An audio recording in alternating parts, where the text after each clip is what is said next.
अब तक जितनी भी बेकायदगियां सरकार की तरफ से हुई, चाहे कांग्रेस के राज में हुई चाहे बीजेपी के राज में हुई, अगर लोगों की किसी ने लड़ाई लड़ी किसी मुद्दे को लेकर के, तो इंडियन नेशनल लोकदल पार्टी ने लड़ी।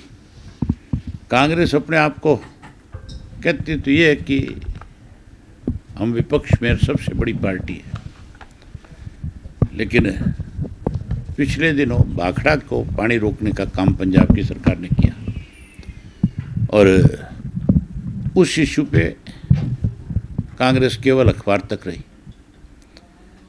कहीं लोगों के बीच में नहीं आई। केवल जब सर्वदलीय बैठे कोई तो ये कहा गया कांग्रेस की तरफ से कि हम सरकार के साथ, सरकार कोई फैसला ले। अगर सरकार ही फैसला लेने वाली होती तो फिर पानी थोड़ा ही रुक सकता था। उसके लिए तो लड़ाई लड़ने की ज़रूरत थी। कांग्रेस ने अखबार तक ये बात कह करके पीछा छुड़ा लिया, पल्ला झाड़ लिया। उस वक़्त भी इंडियन नेशनल लोकदल पार्टी ने ही बाकायदा तौर पे प्रदर्शन भी किए और उसके साथ साथ सरकार को चेताया, पंजाब की को भी हरियाणा की सरकार को भी, दोनों को एक डेडलाइन दे दी कि या तो 25 तारीख तक हमारे हिस्से का 9000 क्यूसेक पानी जो है वो पूरा मिल जाए, नहीं मिलेगा तो हम हरियाणा से पंजाब के जितने रास्ते हैं सब बंद कर देंगे। और हमारी एक कॉल पे पंजाब की सरकार को मजबूर होना पड़ा, पानी देना पड़ा। अब फिर टैरिफ बढ़ा दिए गए। केवल हमने ही इन टैरिफों का विरोध किया है।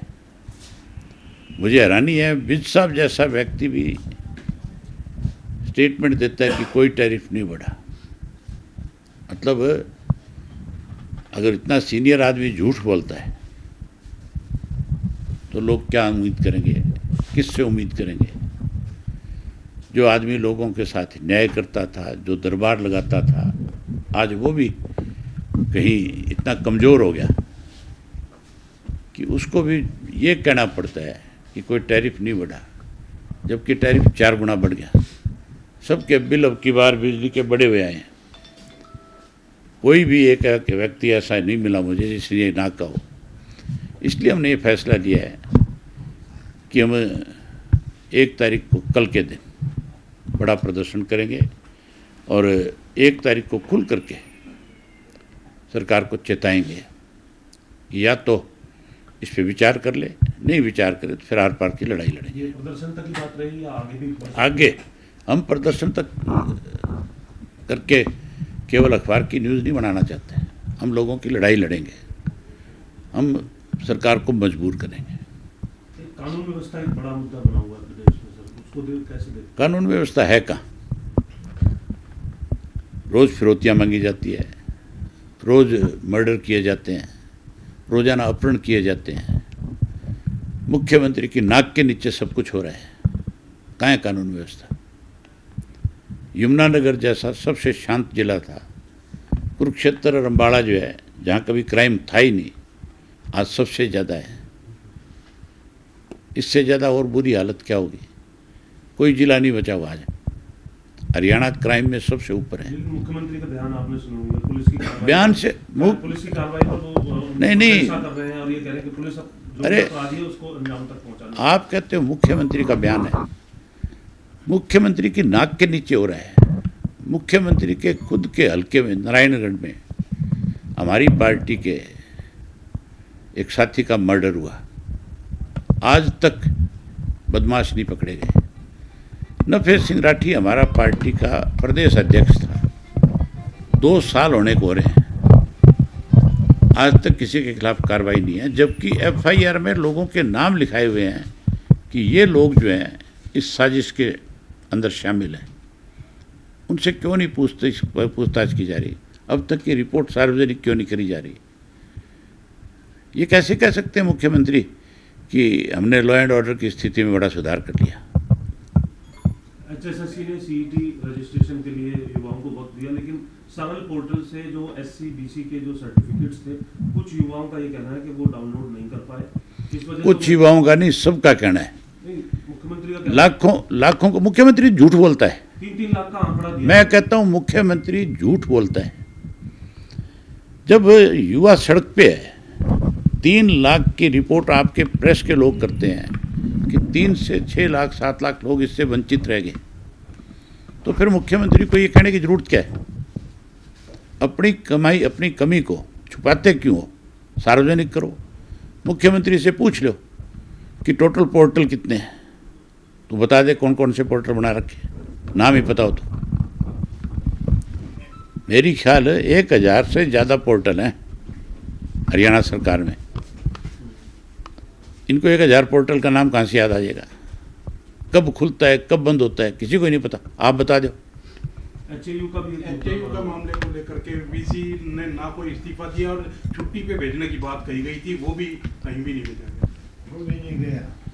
आप ये देख लो, मुख्यमंत्री ने 3 लोगों की कमेटी बनाई, 3 मंत्रियों की। वो मंत्री बड़े भाग करके गए कि भाई ठीक है हम इस सारी समस्या का समाधान करेंगे। जब उन्होंने सारी बात सुनी तब उनको पता लगा कि वाइस चांसलर दोषी है, उसने बदतमीजी करी है। उस वाइस चांसलर के पास इन मंत्रियों और मुख्यमंत्री से ज़्यादा बड़ी ताकत है। वो आरएसएस का आदमी है, ये उसका कुछ नहीं बिगाड़ सकते। इसीलिए तो आज युवाओं की बात करते हैं मुख्यमंत्री। उससे पूछो आप मुख्यमंत्री से, युवाओं पे लाठीचार्ज किसने किया? पुलिस तो लाठीचार्ज करती है, हमने सुना है। कभी प्रोफेसर और वाइस चांसलर लठ लेकर के युवाओं को पीटते हैं, ये पहली बार की घटना है। उसके बाद समझौते होते हैं, समझौता लागू करने की बजाय लड़कियों के हॉस्टल को जाकर के ताला लगा दिया जाता है, मेस बंद कर दी जाती है। किस तरह से आप युवाओं के साथ अत्याचार कर रहे हो? बेटी बचाओ बेटी पढ़ाओ, बातें बड़ी बड़ी है, लेकिन बेटियां सबसे ज़्यादा परेशान हैं। प्रोफेसर राधेश्याम को जो गिरफ्तार कर लिया है वही धाराएं सीएसओ के ऊपर भी लगी है, चीफ सिक्योरिटी ऑफिसर। वो धाराएं सारी वीसी के ऊपर लगनी चाहिए, वीसी को अरेस्ट करना चाहिए। वीसी के कोठी के अंदर हुआ है ये सब।